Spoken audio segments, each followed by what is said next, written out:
Once I got through my situation, I said, I want to be that person that I needed when I was going through my divorce and child custody legal cases, because that is the worst feeling in the world, to be scared that you're going to lose custody of your children. Wondering if I was going to lose custody of my children because of all of these things my ex was doing to me. Like, he was filing multiple motions against me, threatening to get 70+% custody of the kids. Like, it was terrifying. Welcome to the That's Where I'm At podcast. I'm Laura, happily divorced after spending years with a narcissist. I believe keeping secrets will make you sick and that they always come to light in the end. As women, we're often told to be quiet, don't share your story, don't talk about the things we go through. It's making women sick, sad, and suicidal. We don't have to be on the other side to share our story. This show is for the women still in the middle of the mess, but showing up bravely as they heal. It's time to share these stories with each other so we can learn, grow, and heal together. I'm Laura, and that's where I'm at.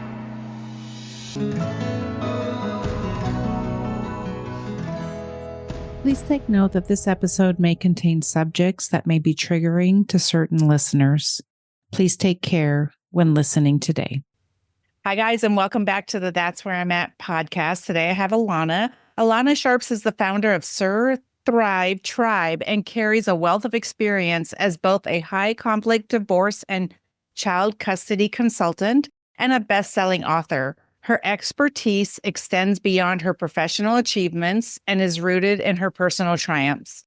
Having navigated through the complexities of a toxic marriage entwined with psychological abuse, Alana emerged as a committed advocate for those facing similar trials. Her story is one of transformation from a victim to an empowered survivor, and it fuels her dedication to guiding others through the challenging landscapes of domestic strife.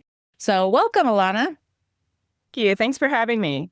I'm so glad you're here. It sounds like you have a wealth of information for us that we are going to be able to use, that's for sure. I'd love to know, how long after you left your toxic situation that you started helping other people? Approximately 2024. So I left my marriage in 2018. Okay. In 2021, I started helping others. So I had to get through my divorce and my child custody situation, get over all of the feelings that are associated with that. Yeah. Educate myself on how the legal system works. I actually took a course to become a divorce coach. Yeah, and that's when awesome. I got certified, then I started helping others. Yeah, that's amazing. So it's amazing to me. I don't know if you had this. Did you know he was a narcissist or toxic or whatever before you left your marriage? Were you seeing that? I had a covert narcissist. So I was really brainwashed until even after we were divorced. What was your experience like? I had the same experience. I knew something was not right, but I couldn't put my finger on what it was. That's it. Something's wrong. What is it? Yeah. And I left the marriage, and you go through an awakening. Yeah. There's no other way to explain it. It's like your eyes are wide open, the fog lifts. Yes. I was scrolling through Facebook, and I was on Red Table Talk. Okay. There were a bunch of women on there talking about narcissists. Yeah, with Dr. Romani, I think. I think Dr. Romani was on Red Table Talk. I don't know if it was her, but she was on there. Yes. And yeah, I'm reading all of these stories, and I'm like, oh my gosh, was my ex-husband. That's him in a nutshell. He does all of these things. Yeah. The ironic thing is, I had a therapist back when I was still in my marriage tell me that my husband was a narcissist, and I dismissed her. I didn't believe her at all. I'm like, oh, it's not my problem. That's not uncommon, I think. And I think when we're ready to hear it, because I had a friend say to me, this was after my divorce, after I figured it all out. She said, remember that codependency class we took? And I said, yeah. And I loved that class. It was really helpful and really healing. She says, there was that entire chapter about narcissists. And I go, there was? Like, I literally did not remember a second of that. And it's so amazing how it is that fog lifting. I've talked about this so many times because I didn't know it was going to happen. But as you get away from the that constant gaslighting and manipulation and abuse, you actually start to get clarity. What a concept. And I didn't really know that there was anything going on until I found out about that he was dating the girl that I thought he was dating before we got divorced. And when I found out about her, it was like a download. So I don't know how it happened to you. It is almost like an awakening, isn't it? It is very much. Yeah. As the days, literally, like my first week after I left my marriage, I had so much clarity and I started journaling. I started doing therapeutic journaling. Yeah. And I was doing a brain dump of everything that I had. Oh, that's great. Yeah. And I literally started from the day that I met him. Wow. Yep. And I just started journaling everything that happened from day one all the way up until the time that I left. That is amazing. I love journaling. Actually, my book is about my journal entries, but it was around the time we got divorced. And I started looking back. I was cleaning out stuff because I was moving and I was looking back at my old journals and I'm like, this man has been a narcissist the whole time. I just didn't see it. I didn't know. And that's why we educate people, right? Because I didn't know. And I didn't even know what that meant, because I think sometimes we think of the grandiose narcissists, right? That you hear the ones that are very grandiose. They might be people who are like running for president, things like that. Like they're really out there in your face and they tell you how great they are, those kinds of things. Not the ones that are covert, like we had, that are different behind closed doors. And then out in public was yours. I don't know, a great guy. I don't know. Mine was a nice guy. That's how it was out in the public.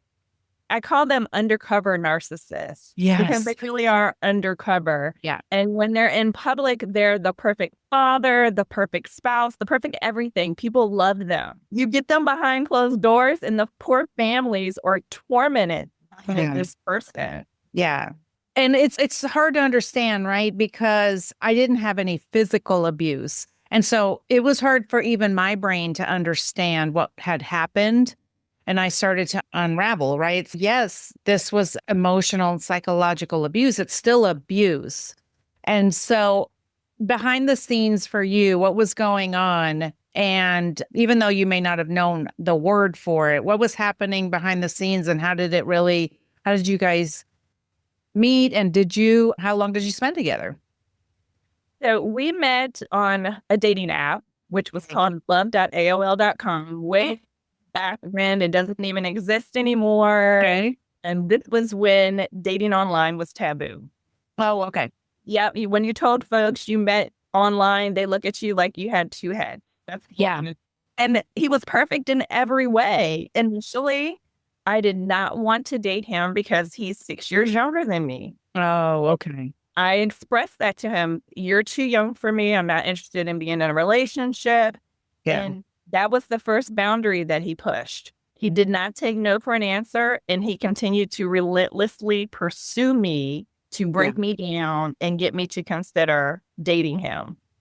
We see that in the movies, right? Or in TV shows or whatever, that it's so romantic. He just pursued me until I said yes. And it's, guys, they have to take no for an answer, or if not, they shouldn't have to convince you. You know what I mean? And I totally feel you. Like I would be the same way, because we have that deep need. That's why I did so much inner work, right?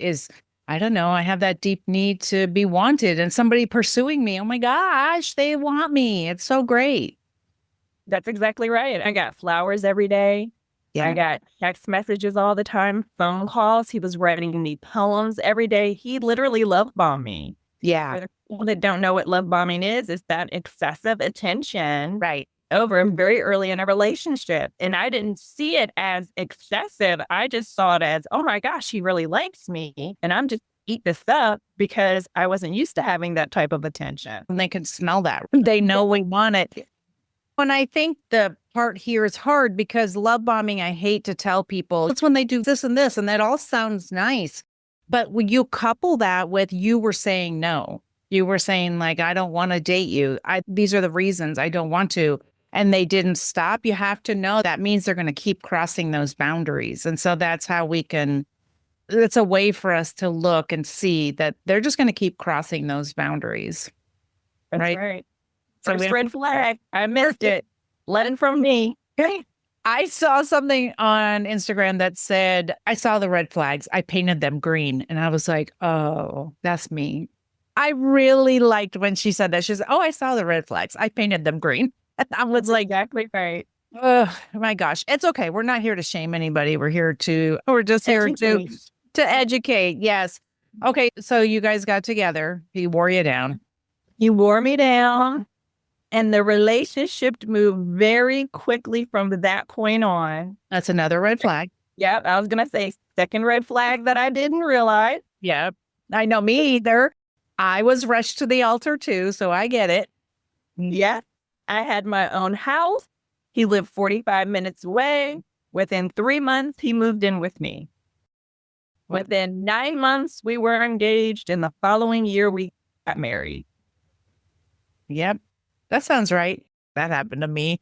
And that happened to his next wife, his current wife. So that's exactly the timeline. I think they're all reading out of the same playbook. They're like, what do I need to do next? But that's how fast he moved in. That's how fast they got engaged. And that happened to me. So I totally get it. But to me, I always try to give the awareness and the red flag awareness of you don't have to rush. Why are we in a rush? You don't have to rush. Just take it slow. If he has nowhere to live, that's not your problem. I know you might love him or whatever, but it's not your problem. Exactly. But Exactly. really, But you're so caught up in the love story, right? Because everything else is perfect. Oh my gosh, I thought he was my soulmate. of course. He mirrored everything that I liked, everything that I disliked, and Okay. he made himself the perfect man for me. Okay. And I really like that you brought that up because that mirroring, they do seem so perfect, but you're really falling in love with your own traits, with yourself, really. I married myself. You're correct. I actually say that, I think, in my book. I feel you, girl. I was there. I know it's so hard. At least we can laugh about it now. Okay. So when you guys got married, did you feel like things changed right away? For me, it was very so incremental, which people don't understand. Like I didn't stay 33 years for fun. I stayed because it was so incremental that I didn't know it was really happening. And of course, the breadcrumbs where they make you feel good for a minute and then they go back to the bad. So yeah, and they take you back down. Okay, so is that how it was for you? It was. So I would say the 2 weeks before we got married, I saw a sign. He actually came out of character from the person that I thought I was dating. He came out of character and he got very angry with me. Okay. And I actually said to him, if this is how it's going to be when we get married, I don't want to get married. I'd rather just continue to date. And he completely flipped again and went back into that mask of this wonderful man that I had been dating that could do no wrong. And he said, oh, it will never happen again. I promise our marriage will not be like this. Yeah. And I believed him. Of course. Why would you not? And that's the thing I don't want people to feel bad about is why would you not? You've seen the majority of the time, you've seen the good. That was the first time I saw the bad. So we got married literally on our wedding night.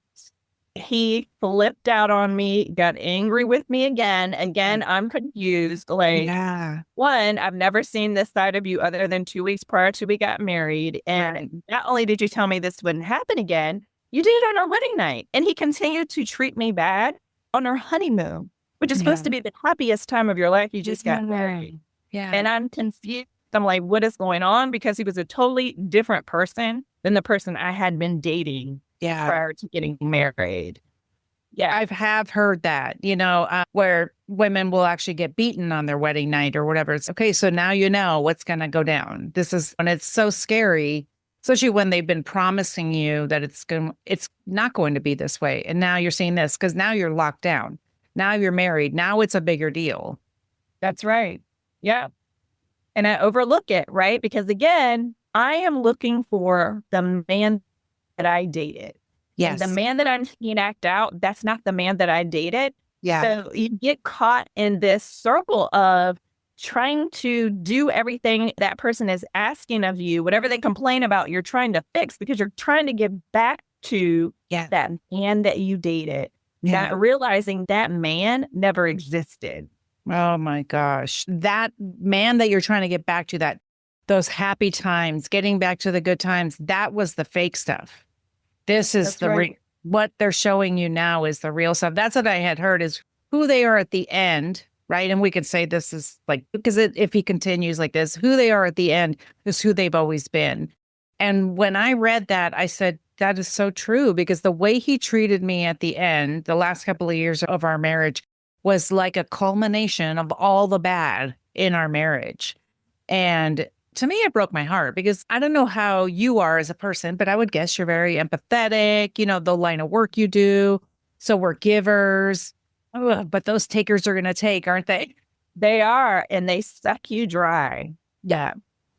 And so that's why we have to keep educating and really, and we can go back to the story. When you work on your self-worth, don't you think that's so important? When we know our value, when we know our self-worth, it makes it easier to say, this is not okay, and move on. And I'm not saying run away, but I always say, I'm not against marriage. I'm against abuse. Please leave your marriage if you're being abused. It's so scary.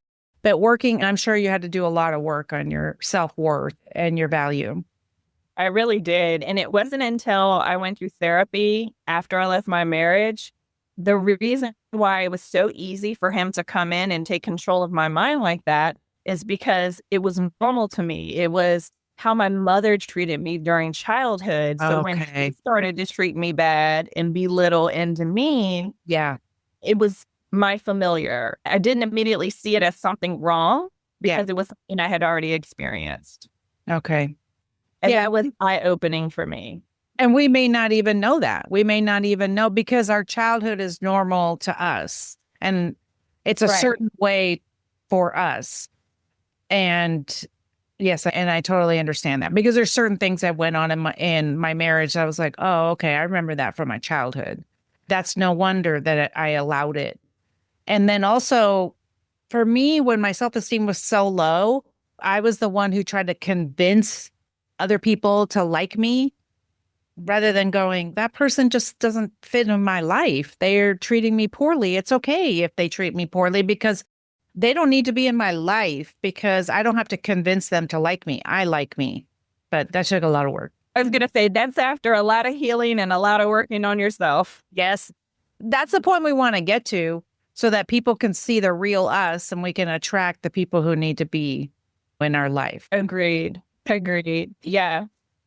Subtle. Yeah. It is about 4. Yeah. And then you guys ended up having kids together? We did. So I had a son from a prior marriage. Okay. And then we ended up having 2 children together. Okay. I wanted to ask you, when that happened on your honeymoon, did he apologize, or did he say, I'm sorry, it's not going to happen again, or anything? Or were you just so scared that you just didn't want to leave? What was going on in your head? He never apologized. Okay.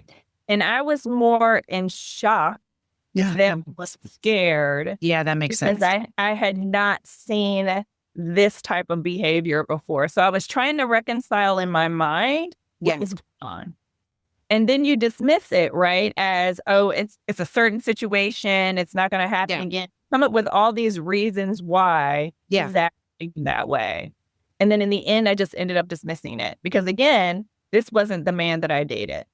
And so you were thinking, I need to get back to that man that I dated. I'm going to do all the things. I'm going to be good, or whatever he's telling you. If you would just stop doing this, then everything will be fine. And I just remember all that. If I would just be better, insert all the things. If I would just be better, he wouldn't get so angry at me. He wouldn't have to whatever.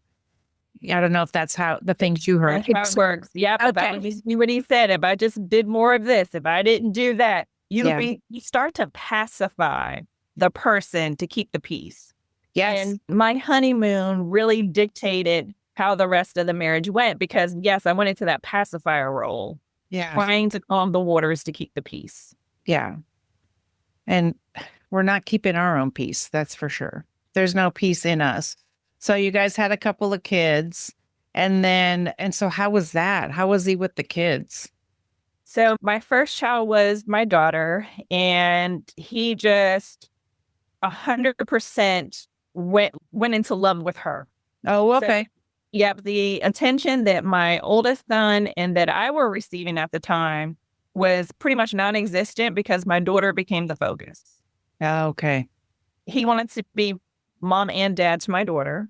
As my daughter was growing up in the very early stages of her development, he wouldn't let me bond with her because he wanted her to recognize him as the main parent. Oh my gosh. Yep. So all those fun things you get to do with your daughter, like paint their nails, get their hair done, like all those things you like to do with mother and daughter, I didn't get to do with my daughter until she became a teenager. Wow. And I got to spend more time with her. She was starting to pull away from dad in the teenage years. And that's when I actually started to build a close relationship with my daughter. And was there a reason she started pulling away, or was she just being a teenager? I didn't realize the reason until after I divorced. Oh, okay. And how old was she when you guys got divorced? She was 15 going on 16. Okay. And there was something going on. He was abusing her in some way or something. That is correct. Oh my gosh. That's horrible. So what made you decide to leave? I saw him assault my oldest son. Yeah. And that's when the light bulb went off in my head, because I was trying to keep the family together. You can't get a divorce. Oh my gosh, the children are going to be like impacted poorly. So I'm trying to keep kids together. And when I saw him put his hands on my 19-year-old son, I said, oh no, the kids are not safe. I need to leave. Yeah. I'd love to talk about that a little bit. Are you working with people who are thinking about leaving or have left, or what kinds of things? Okay. And so there is that narrative out there, right? That you stay married for the kids, right? But then we're having the discussion now. What are you teaching your kids? Not only, they're unsafe, but what are you teaching them? That you stay for abuse, you stay for this. Would you want your daughter in a marriage like this? Would you want your son behaving this way? So what kind of conversations are you having with your clients about that? So it's hard to have a conversation with someone that's currently in the relationship because they're in that mental fog. Yes. So a lot of them cannot see that they're actually being abused. Okay. And they have all of these excuses as to why their spouse is treating them that way. Yeah. So a lot of times I just let them know it's okay. When you're ready to have the conversation, I'm here. If you want to ask me anything, I'm here. I always tell them to read my book, because a lot of times when people read my story, they can parallel what's currently happening in their relationship, and the light bulb goes off for them. Okay. Now, when the light bulb has already gone off and they know they need to get out of the situation, then I tell them to start putting a plan together, a safety plan together, because we all know. And then when you let an abuser know that you're getting ready to leave, that's when you are in the most danger. Yeah. We work on their safety plan to help them safely get out of the relationship. Okay. That's really good. And we'll have your book in the show notes so people can, is it your story? Is it about your journey after your divorce, or your whole thing? So it started out just being my story right after I left the relationship. Surprisingly to me, I went into the post-separation abuse realm, which gave me more material for my book. Yeah. My book takes you through all the post-separation abuse I endured as well. Yeah. And so we can talk a little bit about that, because people don't realize, even after the divorce, right? You're separating, maybe you're divorcing, there's still abuse happening in different ways. Would you like to share anything that you went through and how you went through that? How you healed from that, really? So like everyone, you think once you leave the relationship, it's done, it's over, you can heal, you can move on with your life. Yeah. What you don't realize is that when you share children, that's the last piece of control an abuser has over you, because now they can use the legal system to control you. Yeah. And that's the first thing I experienced. When I left the relationship, I had a separation agreement with my ex, in which we talked about how we would split the asset and how we would do child custody. He agreed to it. Yeah. But when my daughter decided she no longer wanted to go do overnights with dad, Yeah. that's when he filed for child custody of the children. Oh my gosh. Yep. And that's when we had to go through the whole legal battle of child custody, because that's the last piece of control. If I can't get my way, I'm going to force you into my way through the legal system. And you have to remember that, right, that they've been lying in the marriage. They've been saying that, and so they're not going to tell the truth many times in court. Correct. Yep. It's so hard. And so are you helping people going through that part as well? Okay. I am, because you referenced a playbook. It's the same playbook. So everyone that I work with, it's like looking at my ex-husband. So I actually tell them, I'm like, okay, he's probably going to do this next. Yeah. I can tell them step by step what's going to occur. And when it happens, they always say, Alana, you were right. I was like, yes, they all do the same thing. And that to me is like the good part about that, because they are so predictable. I have a friend that just went through divorce, and I said, I'll tell you right now, this is what's going to happen. Even before they got divorced, I'm like, this is what he's going to do. And she's, I don't know, he's not that way. Guess what? He did it. You know what I mean? And it's like, they're all the same. I don't know what it is. I don't know if it's demonic. I have no idea, but it's something. It's like, why are they all doing the same thing? It's just wild to me. All right. So how did that turn out with going through custody? Of course, he wanted more than 50% because he's this wonderful dad, and I don't deserve to have 50% of my children. How dare I? So he didn't have anything on me. So, of course, he wants to try to create things. Yeah. I reached out to a number of family members, friends, acquaintances, trying to get affidavits from them stating that I was a bad mother. Oh, my gosh. That he can justify getting more than 50% custody. And the other thing I want to pull in there is he filed for child custody citing parental alienation, which is a tactic. Okay. A lot of them used in the court system, which is basically saying I was causing the kids not to like him. They didn't want to spend time with him, which is absolute loss. My kids were teenagers. They have their own minds, thoughts, feelings, nothing to do with that. The other thing he was doing is we have to do public, what do they call it, mediation here. Okay. And he was grasping at straws. You could actually see him in public mediation going through every mask possible because he couldn't convince the mediator that I was a bad person. I love that. Yeah. So he just started throwing all of these things out there. And finally, the mediator said, sir, you're not doing what's in the best interest of the children. So maybe you need to go through family counseling. Wow. Family counseling. Okay. Oh my gosh. With all of you? Which I would never do. Yeah. Okay. Yeah. No, it's that's the thing, is that I'm such a big proponent of counseling, but I learned that you can't go to counseling with a narcissist. It doesn't work. They dog whistle. They do everything in counseling to make it look like you're the bad one. And the therapist, if they're not informed, they just want to help you. Just if you guys would just talk about this. And it's like, no, when we go home, it's going to be back to bad. Yeah. Unless they understand and recognize abuse, you're wasting your time. Yeah. Because every marital counselor we saw told me that I needed to do more to make my husband happy. Yes. Correct. And I'm like, can you not see? This is over backwards here. I know. I'm telling you, mine was the same way. We did not have anything good. And I think back to those therapists, they were all good, but I didn't know what I was dealing with. So how did they know? There's only so much you can tell them. I remember telling one therapist, he's like a people pleaser, but then he's really demanding at home and wants it his way. And she said, that doesn't make any sense. But when you know what a covert narcissist is, it makes perfect sense, because out in public, they're people pleasers. They'll do everything to make everybody happy. And at home, they want it their way or their highway. And I'm like, it makes sense now in hindsight. But at that time, that's all I could come up with was like, I don't know. He's a people pleaser, but he's really demanding. And they were just like, it doesn't make sense. Yes. And how I described it was, I was like, he's really mean. And then he's really nice. And I said, we constantly go through this cycle of mean and nice. And it's nothing I do is right. Yeah. And he constantly says mean things to me. And that's when I got hit with, you should do more. You should probably do the things he's asking you to do so that he can feel comfortable and know that he's loved. Okay, I'm laughing about that because it's ridiculous. It is. But let's talk about that. Why? And we've been societalized that we're responsible for that. We're responsible for our husband's happiness. That's what we have to do. They need this. We have to give it to them. And Right. At our own detriment.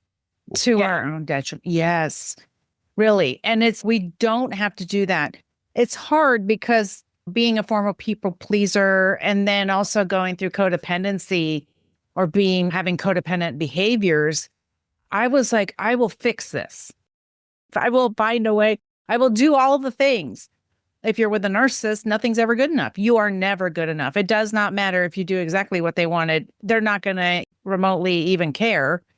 That's just what they expect. They expect the world to revolve around them, and you're just living in their world, and that's it. And so it's hard so you have to go to trauma-informed therapists, I would guess, or even coaches. I like the idea of a coach therapy and then a coach as well to move forward.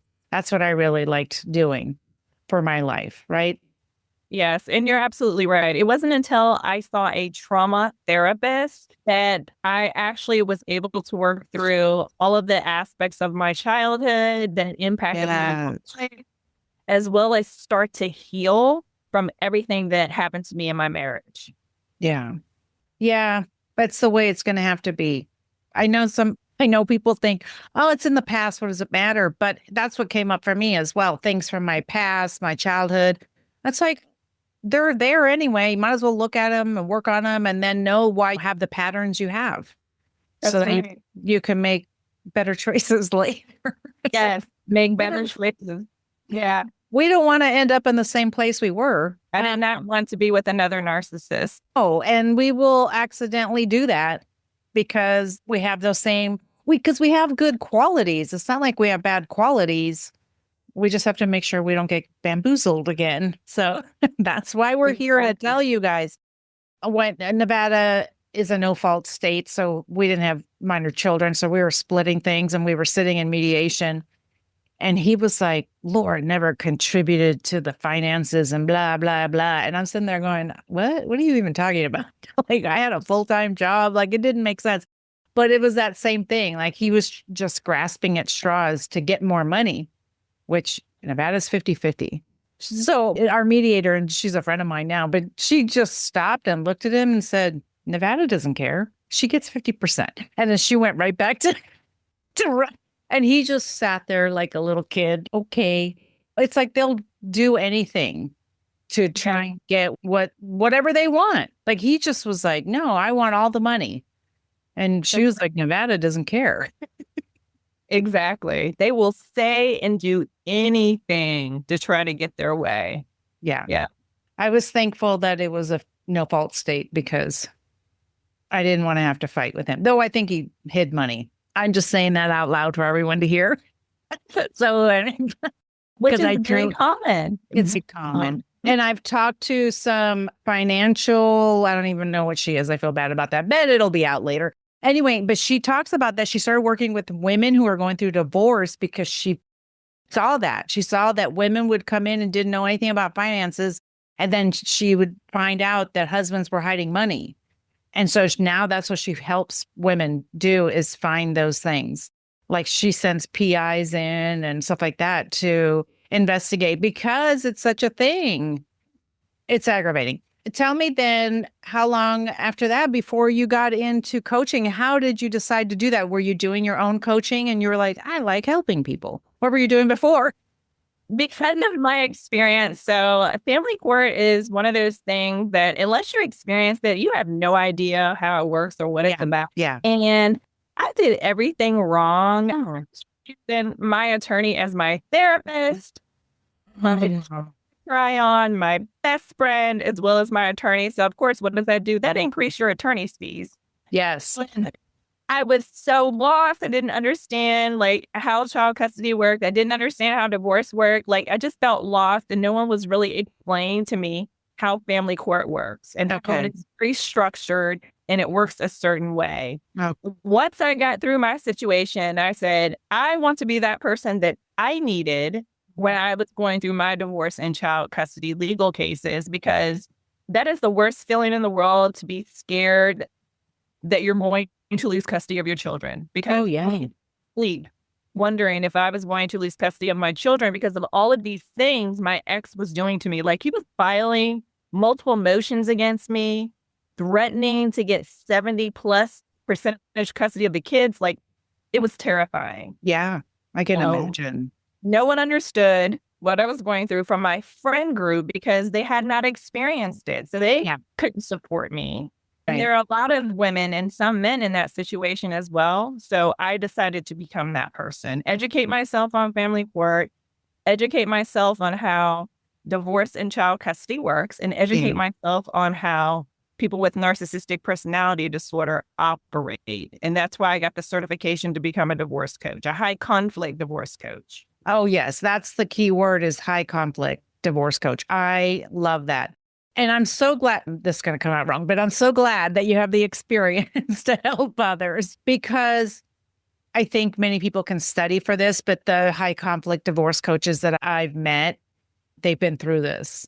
And having experienced it, they can help others. I'm so glad that you did that. It's so funny how we took our pain and turned it into purpose, right? That's right. Yes. So I love that you're helping other people to do that, because we really need it. Because you're right. You don't know that you shouldn't be crying on your lawyer's shoulder, and now they're charging you hundreds of dollars. Yeah. 15 minutes was $200. Yes, exactly. I remember the other thing was about your friend group. And even like, I had so many friends who went through it as well. And so they were able to help me. But I didn't feel comfortable being like, here, let me cry on your shoulder for an hour. I really just had to get a therapist that I could feel okay talking to and working through, because it's a lot. Even though your friends love you, it's a lot to put on them, even if they know what you're going through. Don't you think? Yeah. It is. Even in my own counseling, like, I have to reset myself after I go through a coaching session, because you take on all of their pain and everything that they're going through. So it has a mental impact on me as well. So I have to make sure that I'm doing self-care so that I can get myself back to homeostasis as well. Yes, for sure. So what are some of the things that you did after to heal? I did EMDR therapy. Love it. Yeah.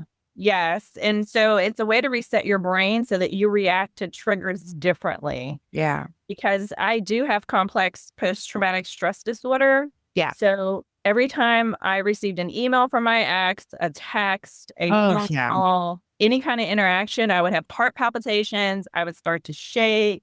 And just went through a mental spin. And EMDR therapy helped with that. So I would still get triggered, and it's gotten better and better over the years. But initially, I would still get triggered, but I wouldn't react that way. Yeah, that's great. It would just feel like, stop me in my tracks. It's okay. I felt that trigger, but I'm not shaking, and I no longer have the heart palpitation. Yeah, it really does help. And that's what I didn't realize that. I thought, okay, I'm still triggered by something, but I have tools in my toolbox now to be able to deal with it. And I don't stay there as long. Like you were just saying, like, you're not, like, it's not completely taking you out. Now it's just, okay, it's stopping me. Use your tools to do whatever you need to do, and then you can move forward. It's not the same, because even 2 years later, I still have triggers every once in a while, and I'll be like, whoa, okay, but I have tools in my toolbox to be able to deal with it. And I'm going to put stuff in the show notes about complex PTSD and EMDR, because those are both really helpful. And EMDR is getting to be, I think it's a lot more popular, and a lot more therapists are doing it because it is so helpful. So I'll put that information in the show notes. You guys can ask your therapist. We highly recommend going to therapy. Highly recommend it. Trauma therapy specifically. Yes. Yeah. That's right. Trauma-informed therapy. Yes. Yes, that's for sure. And so that you can work through some of these things. Okay. Thank you so much for being here. Where can everybody find you if they want to work with you? And we're going to put everything in the show notes as well. All right. You can find me on all of my social media. I'm on Facebook, Instagram, TikTok, as well as my website, which is SurThriveTribe.com. Okay. And you can reach out to me that way. Alana, thank you so much for being here. I really appreciate it. We're going to put everything in the show notes so you guys can call her up and work with her because your information has been so great. Thank you for the work that you're doing to help others from the perspective. You have unfortunately, such a wide perspective. But I know that it's beneficial for others. So thank you so much for being here. I appreciate it. Thank you for having me. Guys, if anything resonated with you today, will you please go to social media and leave us a message? And also, of course, go to Apple, Spotify, YouTube, and tell Podcast.Alana you love us so we can keep doing this work. And of course, always remember your voice matters. I'll talk to you guys next time. Thank you for joining me today on the That's Where I'm At podcast. Did the story today resonate with you? Do you think others would benefit from hearing the stories we are telling? Please go to Apple or Spotify right now to leave a review so everyone in podcast land will know you love the show. We want to continue sharing stories of hope and healing. I'll be back next time. I'll talk to you then.